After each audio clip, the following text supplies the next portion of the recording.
Welcome to Ranger Reviews, a web series we look at episodes of the TV show Power Rangers and then discuss them. Today we're exploring the 100th episode of Mighty Morphin Power Rangers, as well as the 40th episode of Season 2 titled Rangers Back in Time Part 2. We begin this episode back in the command center where Alpha is still working on his device to change the Rangers back to teens.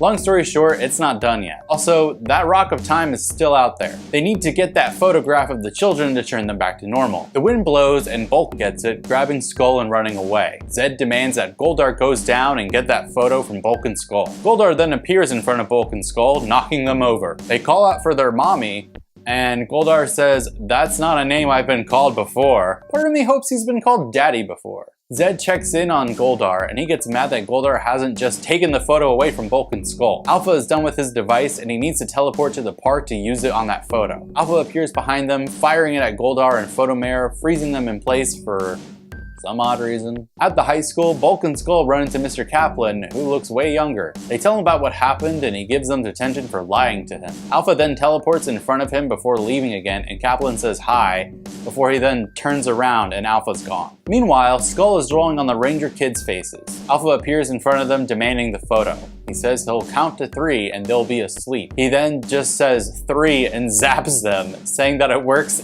every time.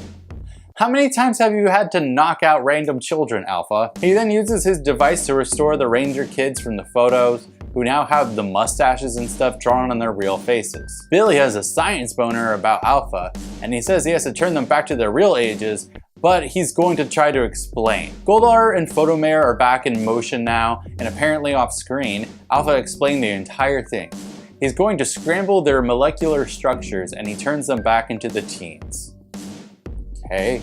It's Morphin time! The six fly into action as Photomare starts turning people into photos and spitting them out. Zed decides to make Photomare giant, and Tommy tells Rocky to call out his Zord so the rest can take on Goldar. Rocky calls out the Red Dragon Thunder Zord, which converts to warrior mode right away, and Photomare spits out a double of the Zord? Yeah, this is obviously a copying machine monster, huh? Goldar calls out putties and Tommy takes on all the putties solo while I guess the others are just standing there. I guess they get bored though because they just start calling out their Thunder Zords in between Tommy punching gray dudes. Then Tommy says, "Thunder Megazord power now!"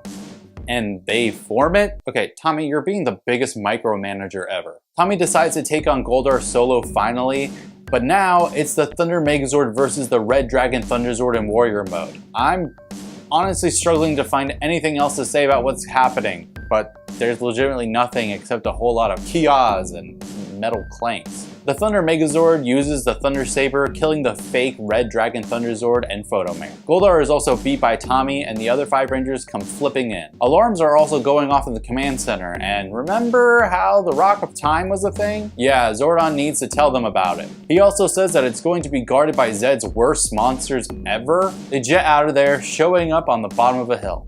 They climb up it instead of just landing in the right place, and Goldar and Putty show up in front of them. Invincible Flytrap, Dramole, and Oysterizer show up, 2 of which aren't even Zed creations.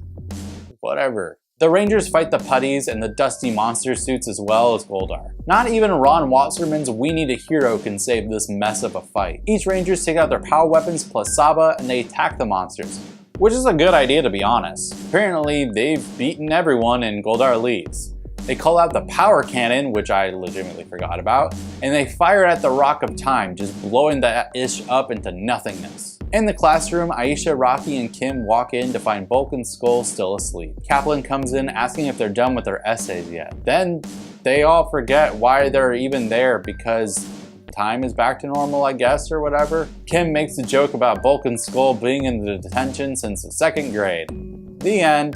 Man, oh man, this was painful, and the only thing that was a slight glimmer of hope was them using their power weapons as a melee weapons again. Other than that, this 2-parter blew so hard. These are actually the last 2 episodes penned before the original 3 actors left because they knew that they would be in Australia filming the movie.